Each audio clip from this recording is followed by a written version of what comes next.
Hi welcome to హాస్టైక్యూ నేను మీ Manoj. So ఒకసారి మీరు చూసుకోవచ్చు ఎవరు అరెస్ట్ అవ్వబోతున్నారు అనేది నేను చెప్తా ఇప్పుడు. సో అందరికీ తెలుసు అదాని మీద గట్టిగా ఆరోపణలు వస్తున్నాయి. అదాని మీద బ్రూక్లిన్ కోర్టులో కూడా యుఎస్లో ఉన్న బ్రూక్లిన్ కోర్టులో కూడా ఇప్పుడు వాదోపవాదం జరుగుతున్నాయి. ఈయన దాదాపుగా 2170 కోట్ల లంచం ఇచ్చాడని అఫీషియల్స్కి, గవర్నమెంట్ అఫీషియల్స్కి యుఎస్ వాళ్ళ దగ్గర గట్టి ఆధారాలు ఉన్నాయి, ప్రాపర్ డాక్యుమెంటేషన్ ఉంది. సో ఇప్పుడు మరి ఎవరు కాపాడుతున్నారు అనేది ఇప్పుడు ఇక్కడ చాలామంది అంశం. అండ్ వాట్సాప్ అంకుల్స్ కావచ్చు, ఇంకొకరు కావచ్చు, వీళ్ళందరూ చాలా షేర్లు వేసుకుంటున్నారు, స్టేటస్లు పెడుతున్నారు. సో అదానిని ఎవరు కాపాడుతున్నారు అనేది అంశం. సో ఇక్కడ రాహుల్ పిక్ ఎందుకు ఉందా అంటే, రాహుల్ గతంలో చాలాసార్లు చెప్పారు అదాని అరెస్ట్ అవుతారు, అదాని చేసేవన్నీ అక్రమాలు, అరాచకాలే, అక్కడ దాంట్లో కాసేం లేదు, ఇండియన్స్ దగ్గర నుంచి చాలా డబ్బు దోచుకుంటున్నాడని చెప్పి చాలాసార్లు వీడియోలు చేశారు ఆయన. రాహుల్ గాంధీ అఫీషియల్ పేజ్లో ఉంటాయి, and Indian national Congress official పేజ్లో కూడా ఉంటాయి యూట్యూబ్లో. సో రీసెంట్గా కూడా పవన్ కేరాతో ఒక వీడియో చేశారు. ఆ సెబీ చైర్మన్ మాధవి చుప్ని కూడా ఆవిడ్ని కోట్ చేస్తూ కొన్ని వీడియోలు చేశారు. ఎందుకంటే ఆవిడ ఒక క్యాబినెట్ సబ్ కమిటీ వేస్తే కాంగ్రెస్ ఇవన్నీ ఆరోపణలు చేస్తుంటే అదాని అన్ని అక్రమాలని చెప్పి, సరే సెంట్రల్ గవర్నమెంట్ ఏం చేసింది, ఒక క్యాబినెట్ సబ్ కమిటీని వేసింది. ఆ సబ్ కమిటీలో ఏం చేసింది, ప్రధాని మోదీ, ఇంకా అమిత్ షా, ఇంకా క్యాబినెట్ ఎవరైతే ఉంటారో సెబీ చైర్మన్ మాధవి గుప్తా, ఈవిడ కూడా ఉన్నారనమాట. సో ఈ ముగ్గురు కలిపి ఒక సబ్ కమిటీ ఏర్పాటైంది. దాంట్లో భాగంగా ఇప్పుడు దాకా అదాని గ్రూప్ మీద వచ్చిన ఎలిగేషన్స్ మొత్తానికి ఈ సెబీ ఏం చేసింది, క్లీన్ చిట్ ఇచ్చేసింది. సెబీ క్లీన్ చిట్ ఇచ్చింది. సో ఎందుకు మదాబీ అసలు అంత పర్టికులర్గా ఉందనేది ఎవరికి తెలియదు. సరే ఆ విషయం పక్కన పెడదాం. సో చాలాసార్లు కోట్ చేశారు రాహుల్ గాంధీ. అండ్ ఇప్పుడు అసలు అదానిని ఎవరు కాపాడుతున్నారు? సో నిజంగా అదానిని కాపాడేది ఎవరయ్యా అంటే, వాస్తవానికి first one BJP, and second one ED, and third one CBI, and fourth one కొంతమంది మీడియా. సో తర్వాత next one police. So next SEBI.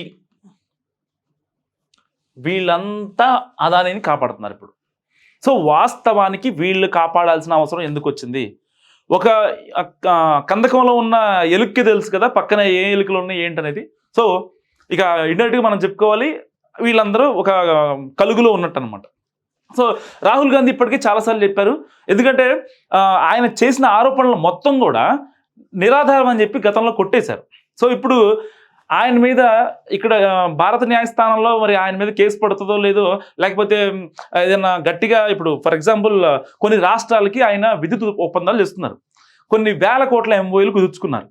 So అదంతా బయట ఒక యూనిట్ 1.45 పైసకు వస్తుంటే ఈయన మాత్రం ₹2.49 ఈయన ఎంఓయూలు కుదుర్చుకుంటాడు.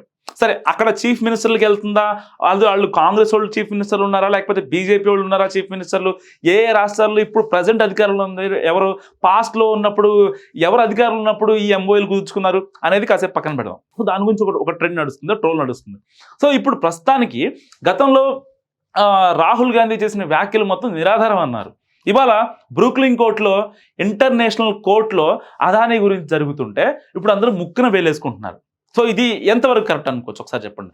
నిజంగా కేవలం ఒక అంటే యుఎస్ వాళ్ళ ప్రాజెక్ట్ రావడం కోసం ఇతను అక్షరాల వెచ్చిచ్చింది 2170 కోట్లు, రూపాయలు కాదు కోట్లు.